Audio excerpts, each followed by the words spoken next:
Pam and I do a fun...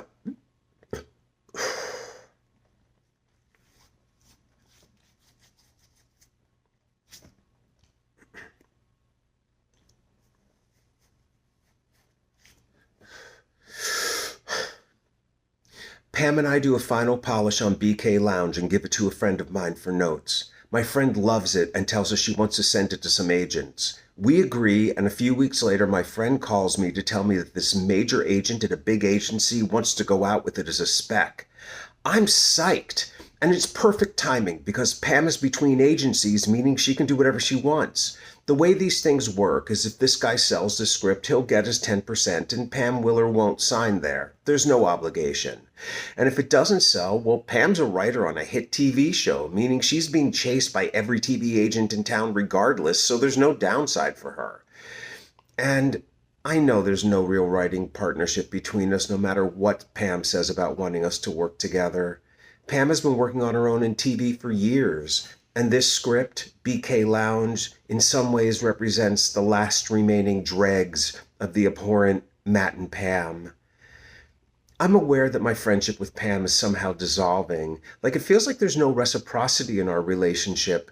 For instance, I've introduced her to my business friends, of which I have plenty, in the hopes that it will in some way benefit her writing career. She never introduces me to any of her work relationships, her vectos. In fact, sometimes Pam and I are out doing something on a weekend and some just shoot me friends are meeting up at a bar, at which point it's time for me to go since the vectos can't cross. It isn't that I have some overwhelming desire to hang with the writing staff of Just Shoot Me. It's that there's such a point made of keeping me away that I don't know how to take it other than personally. And it's the same thing that's happening with Matt and Trey, where she's hanging out with them again, but somehow I can't. So I know I'm going to have to work Pam a bit on this because it's not like she's just going to say, go for it, as a favor to me because she knows I hate my job and want to get out of it. Pam has made explicit on numerous occasions that she has no interest in being a screenwriter, so unless she conceives of this as being a financial lark, she'll put up barriers. In fact, that's exactly how I'm hoping she'll see it. The screenplay spec market is a silly gamble anyway. There are endless machinations about when to send something out, who to send it to, who to call first to get some buzz going.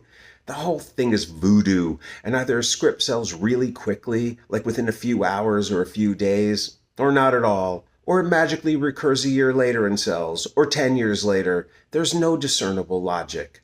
This is why we could take a script that had failed to sell a few years prior, do a rewrite on it, hope that the culture in the town has changed, and try again. My hope is that Pam will just say, what the hell, go for it.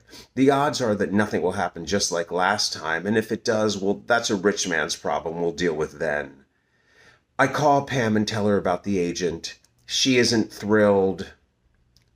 Just take my name off it and go out with it as a solo script. You can just give me half the money if it sells.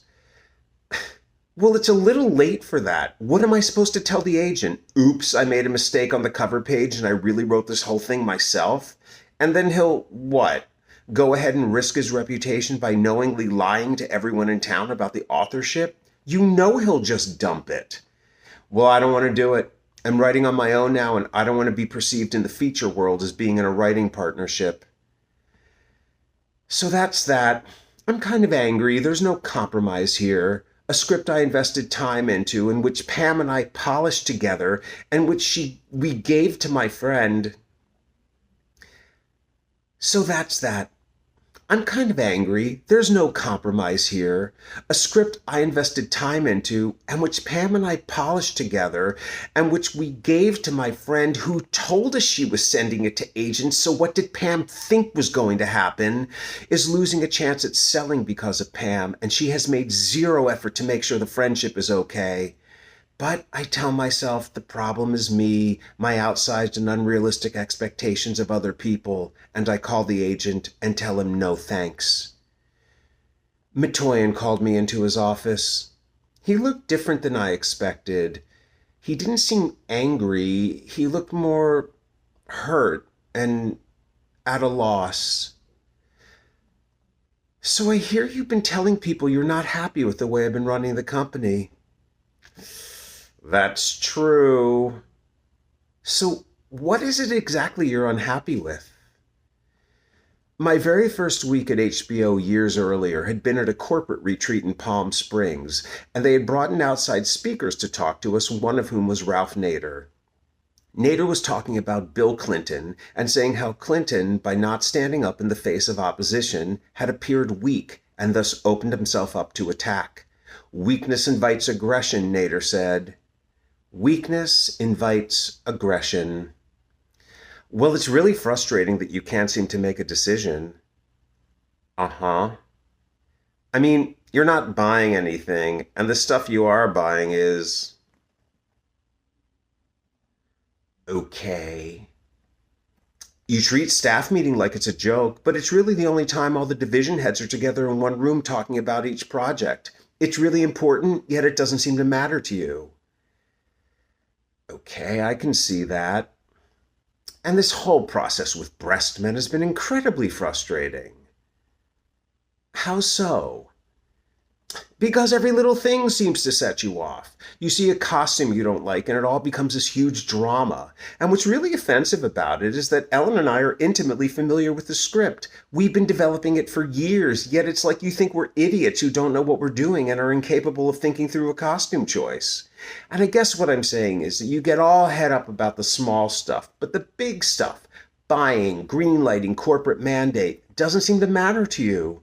The areas where you need to make decisions so the rest of us can do our jobs effectively, you don't. And then you get all up in our junk about stuff that really is our jobs and doesn't really matter.